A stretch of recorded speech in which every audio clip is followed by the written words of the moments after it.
Hello, I'm Terrence McNally, and it is my pleasure today to interview two leading teachers of mindfulness in America, Trudy Goodman and Jack Cornfield. On November 15th, InsightLA, the leading Los Angeles-based mindfulness meditation organization, will host Living with a Joyful Spirit and a Wise Heart, a day of mindfulness, deep teachings, and timeless wisdom that will feature Trudy and Jack in dialogue via video with a number of beloved teachers who comprise really a who's who of the pioneers of mindfulness meditation in the West. It takes place from 10 a.m. to 4:30 p.m. Sunday, November 15th at the Broad Stage. That's 1310 11th Street, 11th and Santa Monica, in Santa Monica. And the ticket prices will range, and you go online at InsightLA.org, pick your price and what perks you want for that price. Proceeds from Living with a Joyful Spirit and a Wise Heart will be used to enable the many initiatives of InsightLA, a nonprofit organization dedicated to reducing suffering and serving the people of LA. Now we're going to talk about that event. We're going to talk about InsightLA and about the larger context of mindfulness in contemporary society. Trudy Goodman has trained and practiced in two fields for over 25 years, meditation and psychotherapy. She studied developmental psychology with Jean Piaget, Lawrence Kohlberg, and Carol Gilligan. And for 20 years, Trudy worked with children, teenagers, couples, and individuals in a full psychotherapy practice. Since 1974, she's also devoted much of her life to practicing Buddhist meditation and teaching mindfulness.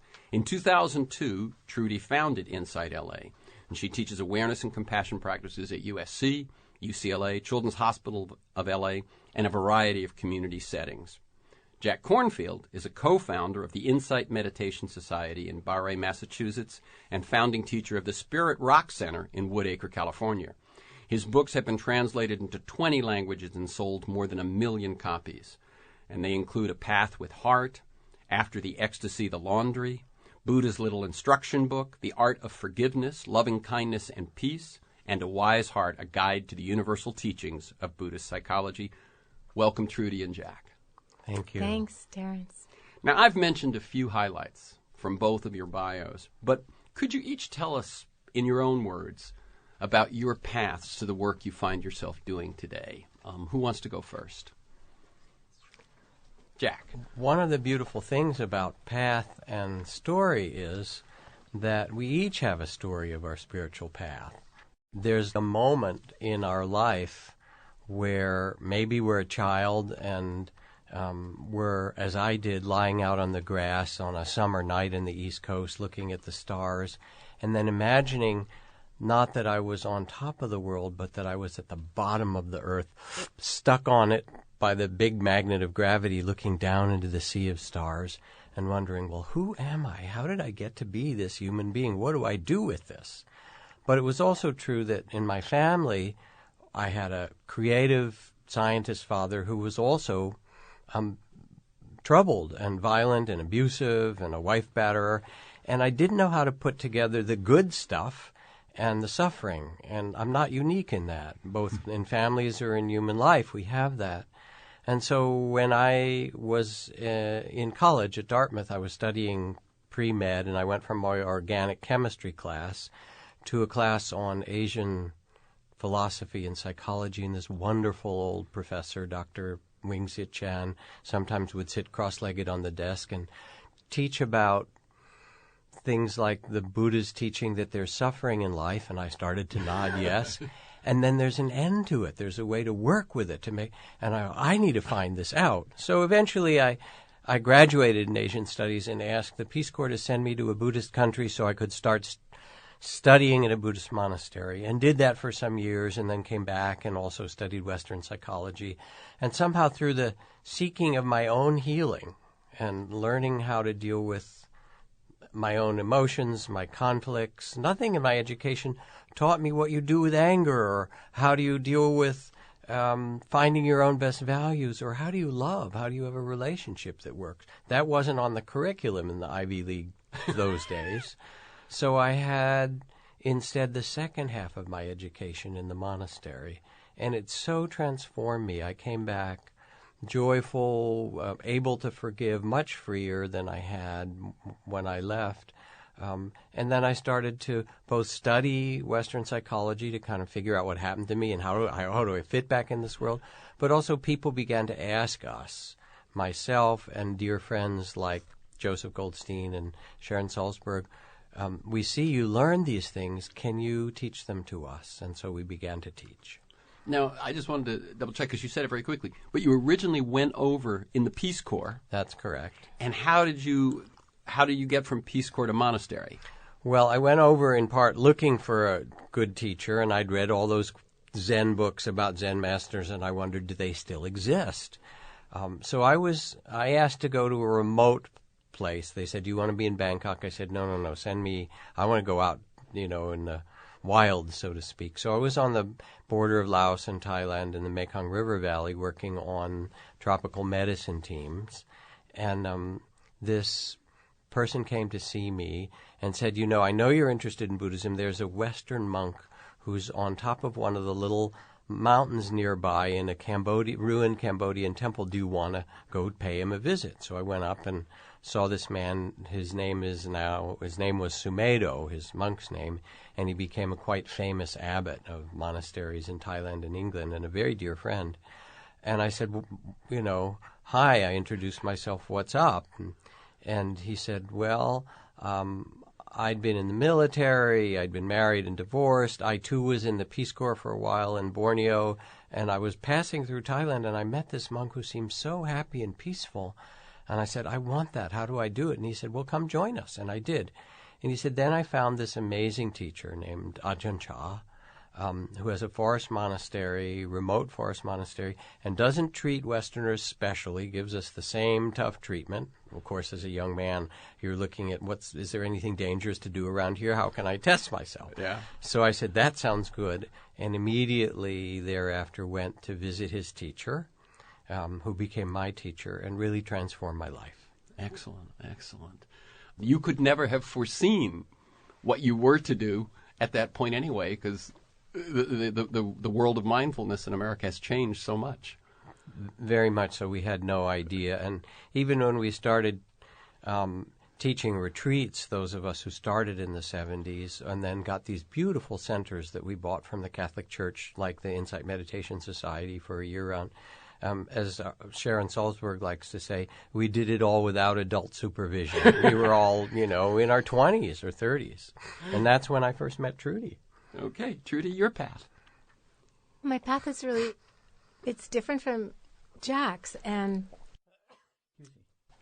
in several ways. And one of them is that I grew up in a very ordinarily loving family. I'm not perfect because no family is, but I had a basically sheltered childhood, and my dad was a scientist. He was devoting his life to public health and service, so he worked first with the Public Health Service and then with the World Health Organization.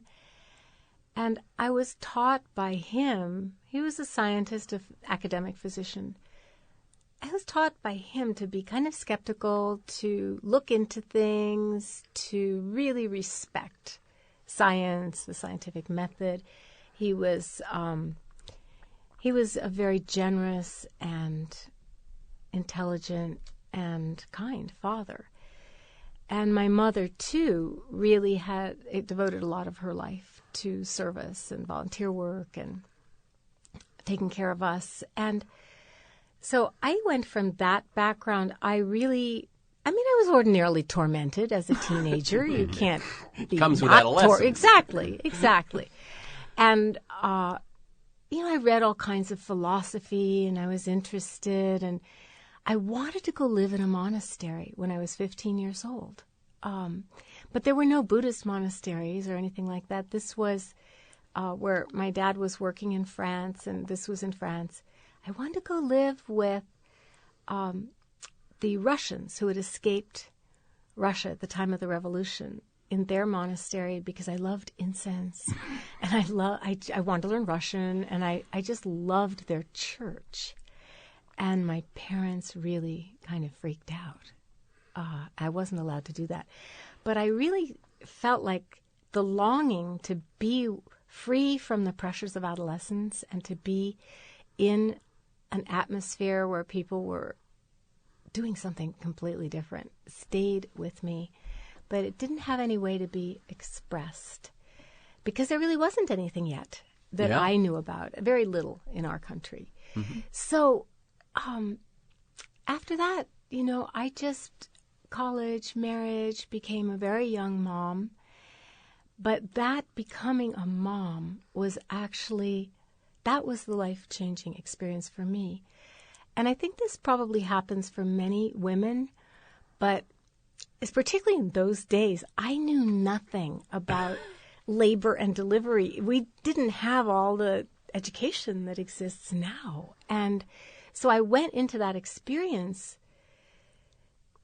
completely, just really not having any idea of what to expect. And it was a huge shock to me to actually see my body doing something that I was not inviting it to do, asking it to do, and couldn't stop.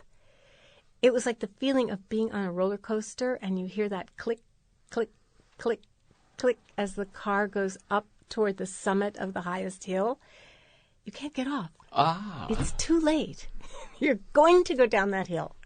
You're going to have a baby. So in the course of giving birth, I'm telling this because it's unusual, I think, today to be left alone while you're laboring, but just the circumstances were such that I was, and it was scary and hard. And I had an experience then that was unlike anything I had ever had before, where I just felt that, the hospital room vanished, where I was completely vanished. I completely vanished. But what I saw was this great, vast chain of being, and that this process of coming into life and passing away from life, I saw this infinite regress of beings being born and beings that would be born, and seeing myself at just the pinnacle of now, because it was happening to me now. But in this much vaster context was a huge comfort. I think sometimes that we have the capacity for our minds to create experiences that help us in times of great suffering. And that was one for me. Mm-hmm. Now, then I had a baby. I was busy. I kind of forgot all about it. I really thought this was maybe what happened to people in labor. I never talked about it. But a couple years later, my little daughter became seriously ill. She was actually dying of the most virulent form of spinal meningitis and Haemophilus B. And she was so little in that hospital bed, and there would be regular crises when she would code and everybody would come running. And I was fortunate to be able to stay there with her in her room, which was unusual, but I was lucky. And one night, that was the situation. There were all these doctors and nurses around her little body in the bed, and they had to do, I think, a spinal tap. And anyway, it was something very arduous and painful. And I was just sitting there with feeling helpless and terrified and sad. And suddenly I felt like I saw God, because I didn't have any other experience or words or names for it. But I really saw the activity of compassion, that's what was going on. Everybody, all these people were working to save this little life. And suddenly all the fear, everything just vanished, and all I felt was immense gratitude and just my heart so touched.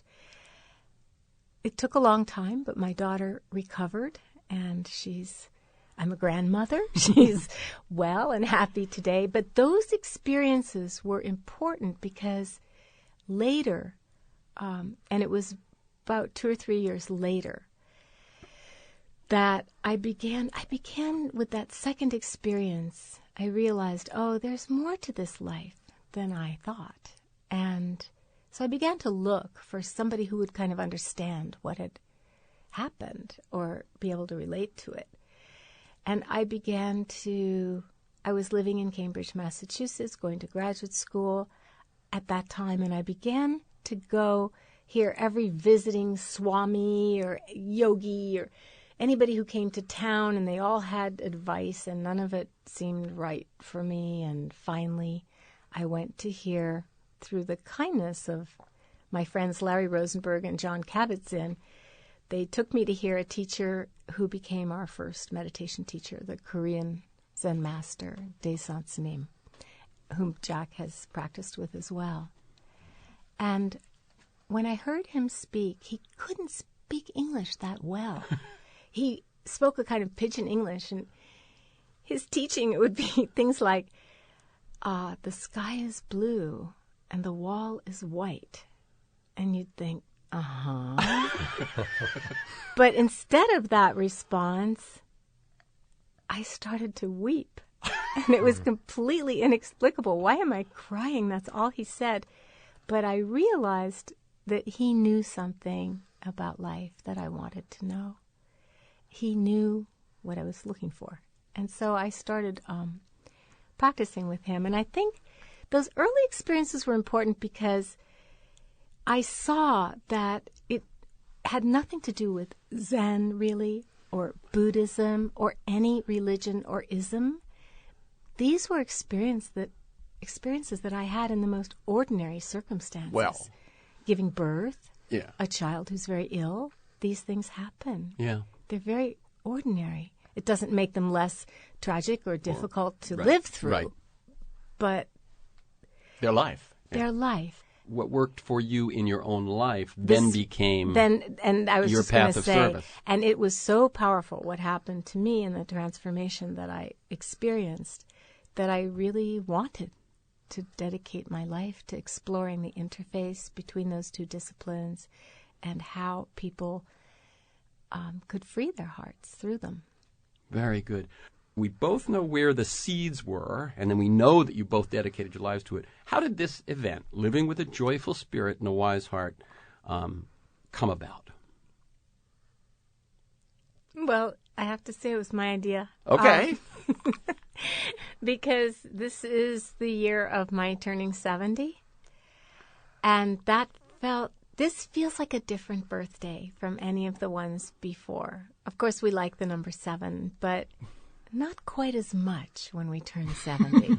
And I really felt like, unlike previous birthdays, this is one that I want to give some attention to. And I want to use the occasion of turning 70 in some way to benefit InsightLA.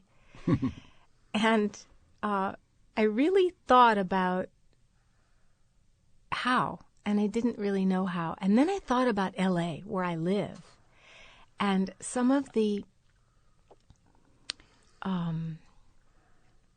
just some of the cultural context here. And I thought this will be a lot more fun and a lot better if Jack and I do it together, because Jack is turning. I'm actually 5 weeks older than Jack, but to his credit, he robbed the cradle. Yes, there you go. Friends for many, many years, and as a couple for 5 years. So you thought this is his 70th birth year, your 70th birth year. Let's do it together. And then how did it become what it's become?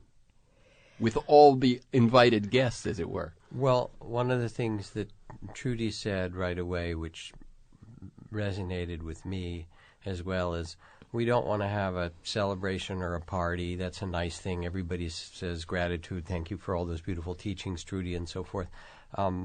That's And not Jack. really that interesting. It is. It's lovely to get some thanks, but after 5 or 10 minutes, it's okay. Thank you.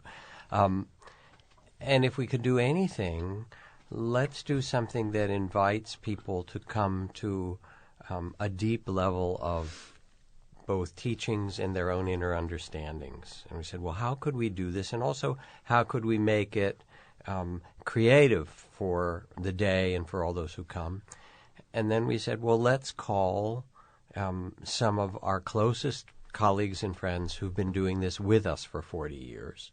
and we'll do a dialogue with them. They'll be on the big screen, and we'll get to talk to Ram Dass and Jon Kabat-Zinn and Joseph Goldstein and Tara Brach and others who are coming, and not just have them say, "Hi, nice to see you, happy birthday," but we want to ask them, what is the deepest message you want to communicate to people in this last phases of your life, in which some of them are, like Ram Dass, or what is the thing that touched you most in your spiritual practice that you hope others can awaken to? So that there's some way of using this, yes, as a creative benefit in a beautiful event, but in another way, really inviting people to the thing that's closest to our heart, which is their own deep understanding. What you are doing is you're creating an event that actually a key part of it is the passage of time. It is that you and I think probably all but Congressman Tim Ryan of the list I've seen are elders. We are. Yes. Hard to believe, but we are.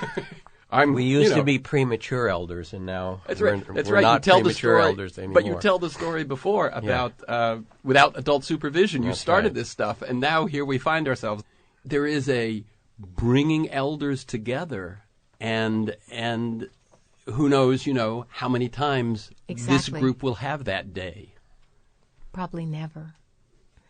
It's very difficult for us, well, any people who are trying to schedule a meeting to come together, but let alone these folks. And the fact that we're able to share some of what we love the most, not just from our own lives and practice, but from our beloved, fellow travelers. I mean, that to me is a great joy.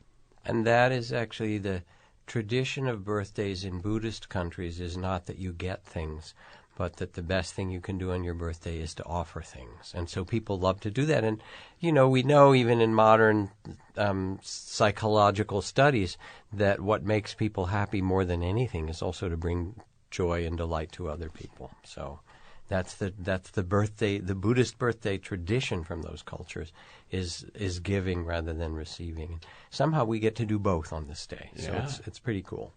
Yeah. That certainly communicates a sense of it to me. If I were someone saying, well, what am I likely to experience? What am I likely to get? Is there anything more than what you've already said that you have thought about in terms of that message? Well, just on a practical level, if you come to the day, you'll have a chance to do some experiential practice, to learn some meditation, to hopefully do some different kinds of meditation with some of the different teachers, to receive some teachings. And so it's a day, you could think of it as a retreat day or a workshop, or it's really a day for people to take away from their busy lives and experience themselves in a more contemplative context.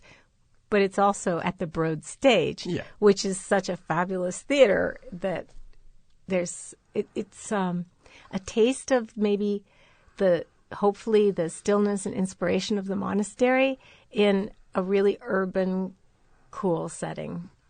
Let's talk a little bit about the guest list. As you mentioned, your peers, your fellow travelers. I'll say a name and tell me why they're on the guest list and what they mean to you, okay? Joseph Goldstein. So Joseph is one of my oldest, closest friends and teaching colleagues. He spent many years in India training in the late 60s and early 70s and was in the Peace Corps in Thailand as I was, except he was a couple years before me. And when we all came back from Asia in the early 70s, we met together, partly through Ram Dass and some other good friends, and realized that we had studied the same thing, we were interested in the same thing, and then a group of us were invited by Chogyam Trungpa Rinpoche, a famous Tibetan Lama of that era, who, together with Ram Dass, decided to start the first Western Buddhist university, Naropa University in Boulder. And so many of us came together in 1974, along with some thousands of students, and we discovered we were really teaching much of the same things in parallel. We got to know each other better, and afterward the students would say, well, can't you lead us further? Can't you offer retreats? Can we find a place to do this? And that became a collaboration that's lasted in different forms for more than 40 years. And I respect Joseph deeply. He's a really wonderful teacher, and he's also a tremendously pure-hearted being. He's somebody who his greatest delight, it's almost like a watchmaker that opens a watch, and especially if there's something wrong with it, and kind of cleans and oils it, and then it starts to work better and it shines. His delight is to encounter the mind and heart of another person and say, here's how you can open your heart and mind and shine. And so it's been a privilege to work with him for all these years. And you and Joseph and Sharon Salzberg were the founders of the Insight Meditation Society, starting in 1975 in Barre, Massachusetts. So that's also been going for 40 years. Okay. Any thoughts about Joseph? I love Joseph. He's one of my teachers. He was a teacher who accompanied me through a really tough time in my life. So I have a special place in my heart for Joseph. And he's also been a great supporter of the growth of InsightLA. He has come and donated his time and done benefits for us. He has been so generous and so loving, and I always feel him cheering us on. I'm really happy he's going to be part of the day. Very good. You mentioned him, so let's go to him next. Ram Dass. I love Ram Dass too. Ram Dass is... if Ram Dass were in India, there would be a big temple, and he would be the saint who lived in the temple. And, of course, it's important to say about saints that we have this sort of Western naive notion that saints are perfect, and saints are perfectly themselves, basically. Or I think even more deeply, and Ram Dass would say it as well, the goal of spiritual practice isn't so much to perfect yourself, as if, okay, now I'm going to become this cool person or something, but it's to perfect your love, including of your own imperfections, of the tainted glory of your own humanity. And there's some way in which Ram Dass has been a cultural leader, along with an incredibly dear and inspiring friend, starting in the 60s and 70s, for literally millions of people. His book, Be Here Now, changed the culture in many ways, and he can walk through still or be out in public, and people will come up to him from all over and say, you changed my life. You opened the gates and the doors to realize there's so much more to life than just the script I was given of being a good student or getting a good job, to the mystery of life, and to love and to devotion, which are really how he expresses his path. And now Trudy and I have been teaching with Ram Dass these last years. He doesn't travel, so we go over to Maui. And he's just become radiant. There's less Ram Dass. He's brilliant and articulate and so forth, even after his stroke. But there's some way in which he becomes luminous, and mostly he's just a big heart, and he loves people in a way, looks at them with such a gaze of love. In India, it's called the glance of mercy. It's like somebody who looks at you, and you, no matter what you've done and who you are loved, and it goes in. So to have Ram Dass be a part of this is a really great blessing. Yeah. Before I ask you, Trudy, I will tell you how far back I go. 4 days after I got to Harvard in 1965, I went to hear Timothy Leary and Richard Alpert speak, which was my walking into the 60s, with a flat top and a Madras shirt, I just walked in and whoa.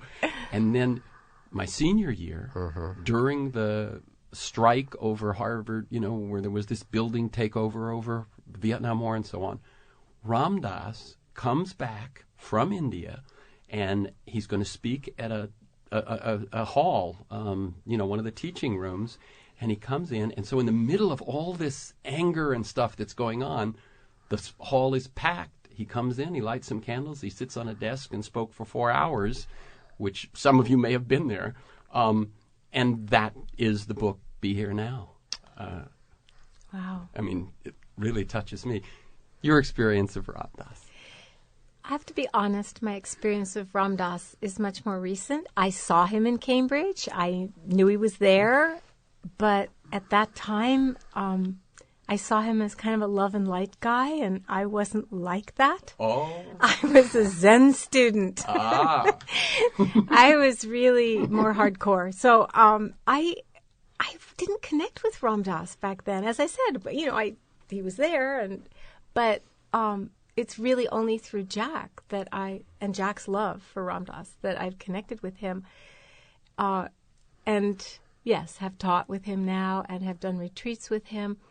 And one of the things that happened to Ram Dass with his stroke is that he has some aphasia. It's hard for him to find his words. So he speaks very slowly. There are pauses.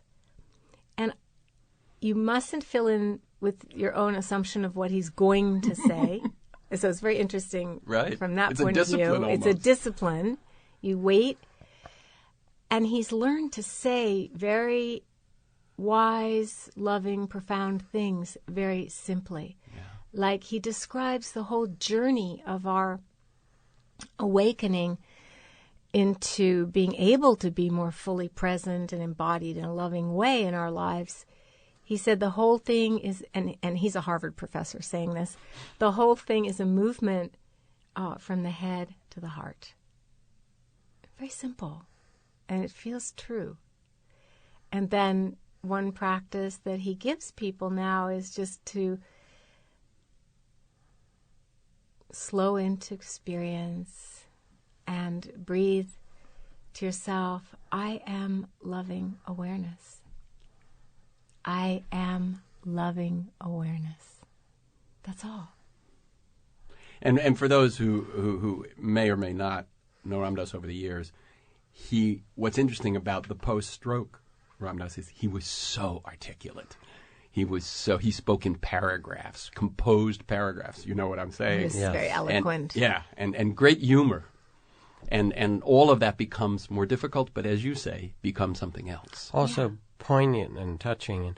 And I know when you first came back, because you went over and did some personal retreat time with Ram Dass starting a few years ago, and you came back and you said, I'm changed by. I mean, you were glowing. I mean, how was it? Yeah, it was. I'm in fact about to do another retreat with him because the experience is very much what Jack described of sitting with somebody.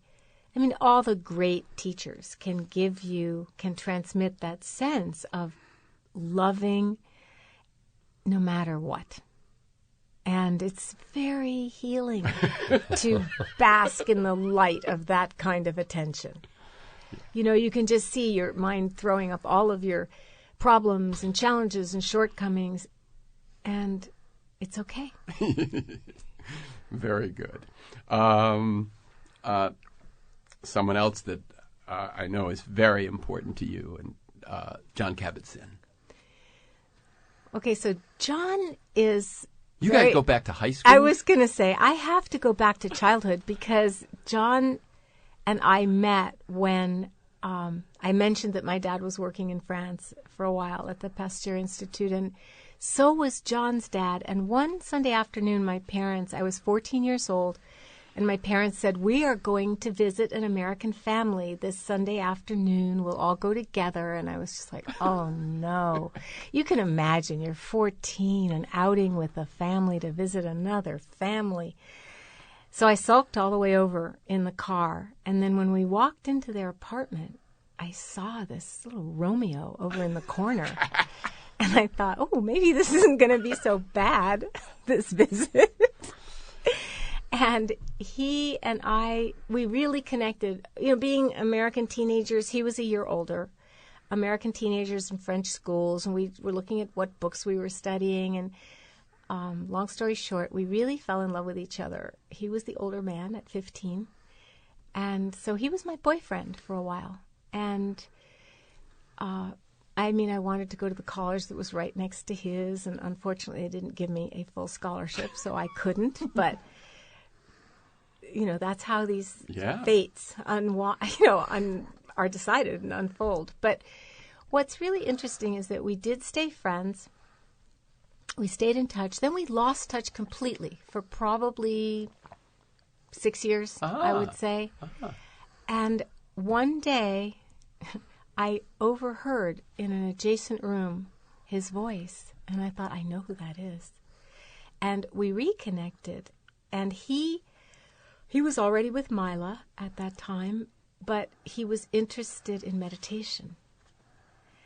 And so it was through my friendship with him that I met my first teacher, and I'm really so grateful for that emerging from our friendship. And we went on to work together. Right, in the you were early one of the days first in Worcester at the UMass Medical mindfulness-based stress Center. reduction teachers. In those days, we called it the Stress Reduction and Relaxation Program, the SRRP. Herbert Benson's relaxation response made meditation okay for Westerners. And, John had the brilliance to extract mindfulness, which was really, you could say it was the keystone of this beautiful, immense art of the Buddhist teachings. He saw that this could be taught to everybody and everybody could benefit, and nobody would have to think about becoming a Buddhist or anything like that. It was They didn't have to go genius. Eastern. They didn't have to give up anything that they had, Western religion they had, or anything like that. And it was perfect for me because, I wasn't one of those who went to India. I started right here in the middle of my imperfect life. And your very American imperfect my very life. American imperfect life. So it was a natural thing for us to teach together and to be part of the early days of that And for program. those who don't know John's work, as you're saying, he saw that you could bring it, and he brought it to hospitals, he brought it to mental health, he brought it to prisons. So a great deal of the mainstreaming began with John's work. Oh, absolutely. He created an 8-week program, and that's what we taught at the hospital. And at first, you can imagine who would refer to something that involved meditation. So the doctors would send us the patients who were really at the end of the medical line. They had terminal diagnoses, they had intractable chronic pain, and I watched this room full of maybe 40 people, the butcher, the truck driver, the people from all walks of life, do these practices in a completely mainstream secular setting of a hospital basement and transform. They didn't necessarily get to live if their diagnosis was terminal, but they came to peace about their dying. And it was so inspiring. So that, too, was an inspiration to keep doing this work. And the fact that John is going to be joining us is just very meaningful to me. And today in Southern California, InsightLA does some of that work that began with John and you as one of the first teachers. Yes, and InsightLA was actually founded with the idea of providing both secular mainstream mindfulness teachings and Buddhist path for people who want to study Buddhist psychology, philosophy, and meditation. So, and the reason for that, Terence, is because I moved here not that long ago, 13 years ago, and I really wanted to be part of the wider community of professional settings, hospitals and clinics and mental health and universities and so forth, although I did start in the prisons here. But I really saw that it had to be through the mindfulness, not through Buddhism. And Dr. Christiana Wolf wanted to learn to teach MBSR and asked me if we could do it together. And that was the beginning of a program that has served literally thousands of people by now. The MBSR 8-week program is, of course, the most studied intervention. The science is there. And that, by the way, is the other piece of why it went mainstream, because John didn't just teach the classes, he did the science. He conducted experiments, he was trained as a scientist, and his work was respectable science. Excellent. So Jon Kabat-Zinn will be there. Tara Brach. So Tara Brach was a long time, she's also a psychologist as I am, and a long-time spiritual student. She started in Kundalini Yoga, and she also had a child when she was pretty young, and did that. She lived in an ashram, I believe, for about a decade, and then realized that wearing the kind of ashram robes and doing these practices, which in certain ways really removed you from the world, was not working for her, was not what she needed for the rest of her life. And somehow she encountered mindfulness meditation and the teachings of the Insight Meditation Society and so forth, and began to study there with me and other teachers. And she was a very fine student because she was already very dedicated and had a long history of practice. Knew how to practice. And so after a dozen years of that, or 10 years or something, I've been training teachers now for 25 years or more, and it's one of the great joys of my life to find people who have a deep inner experience of their own wisdom and their own deep compassion, and also have some ability to transmit or communicate it. Trudy also trains teachers at InsightLA. It's one of the best things that we get to do with our lives, is see that beautiful spark and people and foster it. So she was part of one of my teacher training programs, and then began a center in Washington, D.C., IMCW, Insight Meditation Community of Washington, that has now grown very large. She's trained many teachers, and part of her own teaching, she has lived with a great deal of inner conflict around guilt, shame, body image, various kinds of things that created a lot of suffering in her younger life. And so she focuses a great deal in her teaching on self-compassion, on healing, on using spiritual practice, mindfulness and compassion and these tools to come to what her book title is, Radical Acceptance of Yourself as a Human Being, and then the acceptance and the wisdom to live in that way with others. So she's become a very fine teacher. By the way, I'm just remembering, I want to plug something, which is John. You mentioned John and Mila. You mentioned how you came to this as a single mother, and their book, Everyday Blessings. I just want to put a plug in for people out there who are going, my life is just bringing up my kids. I don't even have time to. It's just a book about mindful parenting that I think is wonderful. It's great. Yeah. Jon Kabat-Zinn and Mila Kabat-Zinn. Mila came to InsightLA. I mean, John taught at InsightLA too, but then a few years later, Mila came and she did a day for parents, and I wished I could have studied with her, when 45 years ago, exactly. Yeah. So I just wanted to put that out there for people who are going, how does this apply to me? Okay, we'll talk briefly about two more of the guests. Congressman Tim Ryan of Ohio. So Congressman Tim Ryan, he is unique in Congress in that he started a sitting group in the halls of Congress where it's non-denominational. People can just come and do whatever their practice is, but it's a chance to be quiet and reflect and be still. And when I thought about that, it's so brilliant because maybe the legislators could make some wiser decisions if they spent time like that. Tim has been a real pioneer for mindfulness in Congress with the support of Jon Kabat-Zinn. Yeah.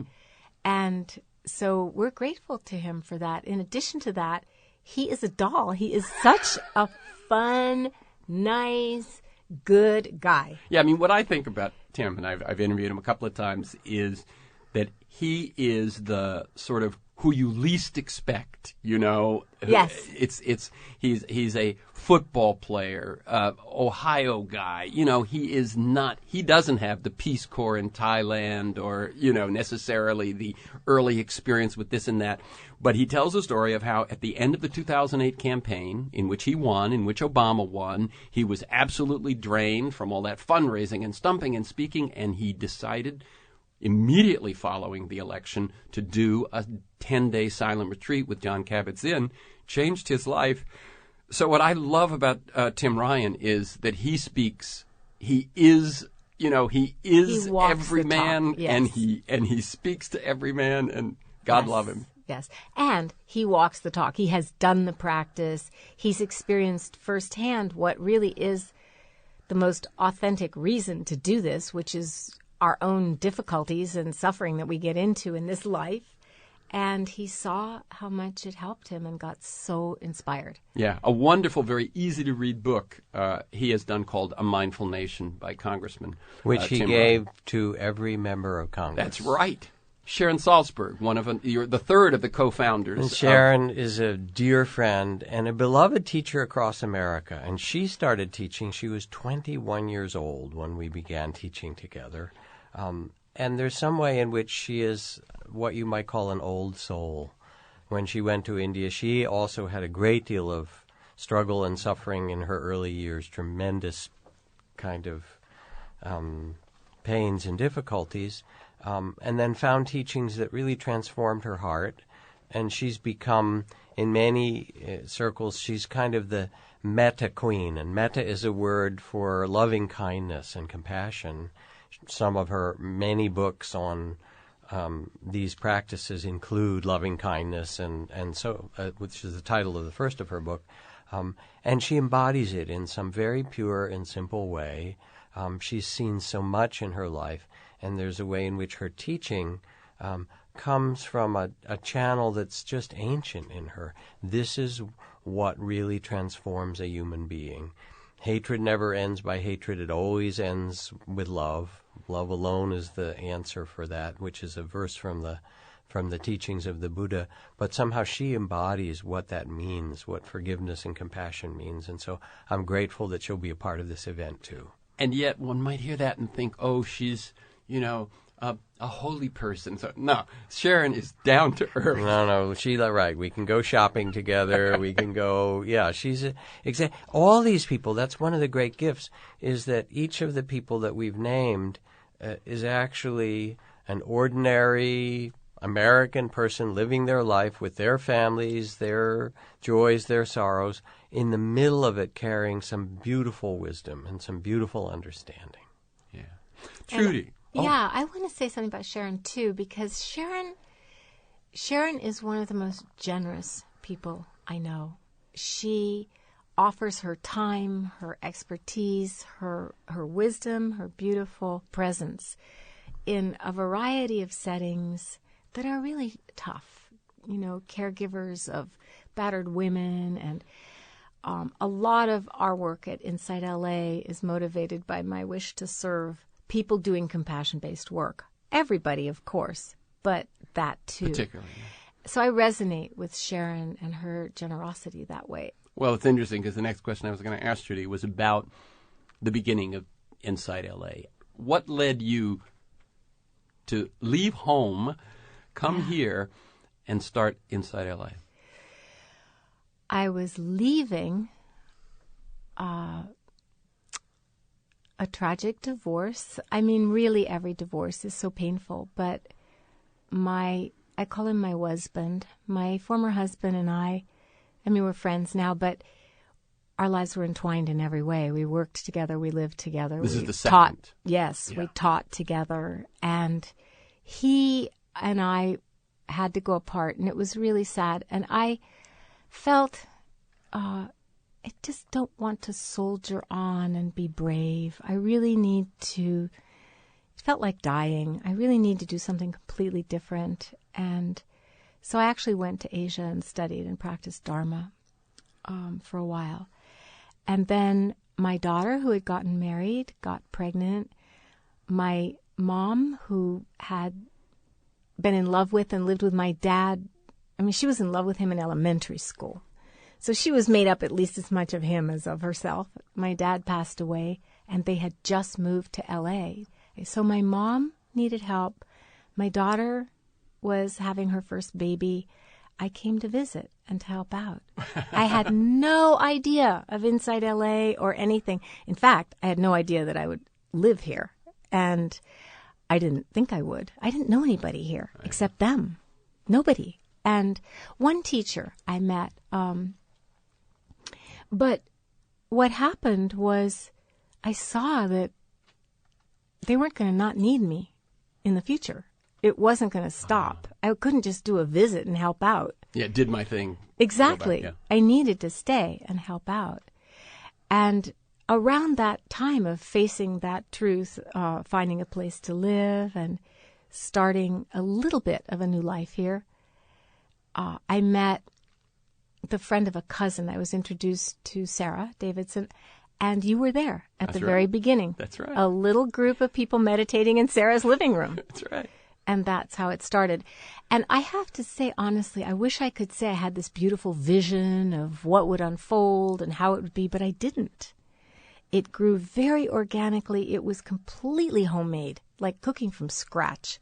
I did everything for a long time. And then because of the power of the practice, and because I was joined by many wonderful people who came to help, and because the wave of mindfulness entering so many different sectors of our society, these things the timing was right.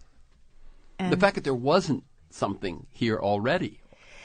Well, LA is a hardship post for a mindfulness teacher. You know, it wasn't. In those days, there was no such thing. Even 13 years ago, Yeah. It was all Buddhist stuff.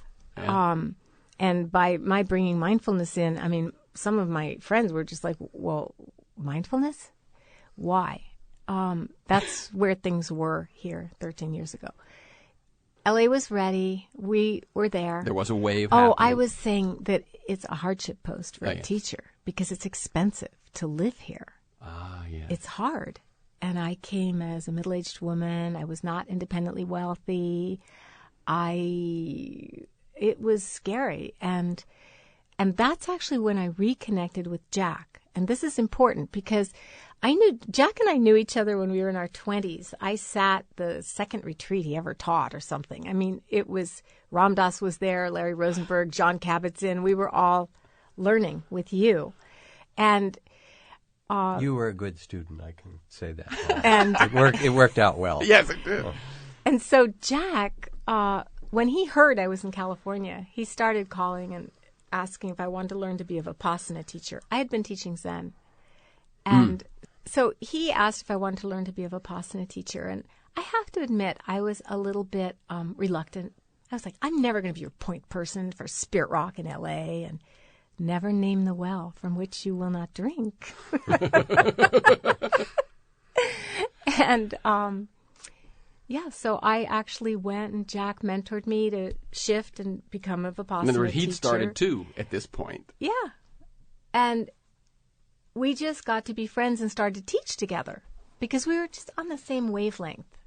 You know, it'd be one of those things where you would both hear the same thing and your eyes would meet. We were on the same wavelength. And we began to teach together a lot. And we enjoyed it. Very good. You know, I would have asked those questions. What were your hopes for InsightLA at the time? But really, you've already said I it didn't was have a step any. at a time. It was. It was one foot in front of the other. It was. What are some of the programs you're most excited about these days? At InsightLA? Yeah. Oh, I'm so excited that after 12 years. I think it'll be 13 this fall, yes. After almost 13 years of teaching mindfulness, of teaching Buddhism, of doing what we do in our community, and we've been able to teach. I think one of the most exciting things about what we have done is the Being with Death and Dying retreats for professional caregivers who work at the bedside of critically ill and dying children. And then we expanded for adults and hospice. And that work has been so rewarding and so beautiful and so needed in the community. We've trained the staff at the VA hospital with a big grant there. I mean, these are some of the things we've done like out in the community, as well as teach in mental health clinics and schools and just a variety of settings.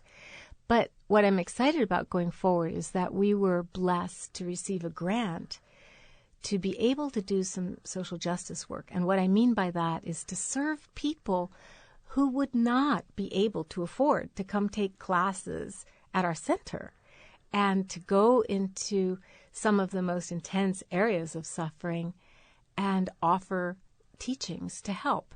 So, for example, we've started a program at the Downtown Women's Center, which serves homeless women and working with the staff, and soon we're going to be working with the clients as well. A program at Step Up to bring mindfulness to people who are struggling with mental illness, sometimes homelessness also. And it's very interesting because these practices can be adapted to help so many different kinds of people. And we think, for example, mental illness, well, that would preclude it. But it's really a continuum. We all have moments when we're mentally so out of balance. We have thoughts and feelings that could be called quite sick, actually, if we were being judgmental about them. And the people who spend more time, perhaps, at that end of the continuum, they can learn to, for example, there was a fabulous study done with schizophrenic people where this is with an inpatient group where people learned to be mindful of their voices instead of just doing what their voices were telling them to do. And there was a 49% decrease in hospitalizations in that group. Still hearing the voices. And they, of course, they're still schizophrenic. We don't have a cure for that, sadly. And so that's just, I'm excited about being able to reach people who are underserved, and that we have the ability now to send teachers. People don't have to come to the West Side or to Los Feliz. We have the ability to send teachers to where they need to be. So I have a vision of LA in the future being really a powerful center of mindfulness, of, we're trendsetters in fashion and music and all kinds of areas. Maybe we can begin to be in terms of the spread of compassion, of loving awareness, of mindfulness practices. Well, having from the sidelines, having watched the growth of InsightLA, I think you're onto something there. Finally, I'll give you both a chance. Invite a listener or a viewer to this event with the way you would want to invite them. Jack? I would love to have you come, whoever it is that's listening. It's a really special event. You get to hear these sages like Ram Dass and Joseph, Sharon. You get to hear some of the pioneers of this entire movement of mindfulness, and we're going to practice together. You'll get to hear what's really closest to their heart, what matters most, and that makes me happy and excited for the day and the possibility. Trudy? And, well, I want to thank Jack for his generosity in coming and offering his time for this day, which is a way to support InsightLA and our work. And I'm really happy to share the love that I feel for this life and my companions, not just all of you and especially Jack, of course, but everybody. We're in this together. And to come and celebrate that by spending a day this way together, to me, is just a huge privilege. And I can't imagine a better, happier way to celebrate my birthday, and I'd love for you to come join us. Very good. Again, the event is Living with a Joyful Spirit and a Wise Heart, Sunday, November 15th, 10 a.m. to 4:30 p.m. at the Broad Stage, 11th Street and Santa Monica, in Santa Monica. Proceeds, as Trudy said, will be used to enable the many initiatives, you heard about some of them and some of the hoped-for future ones, of InsightLA to reduce the suffering and serve the people of LA. For information, prices, and to purchase tickets, go to InsightLA, one word, .org. I'm Terrence McNally. Thank you, Trudy Goodman. Thank you, Jack Cornfield. See you November 15th. Thank you, Terrence. Thank you, Terrence. It's been a pleasure.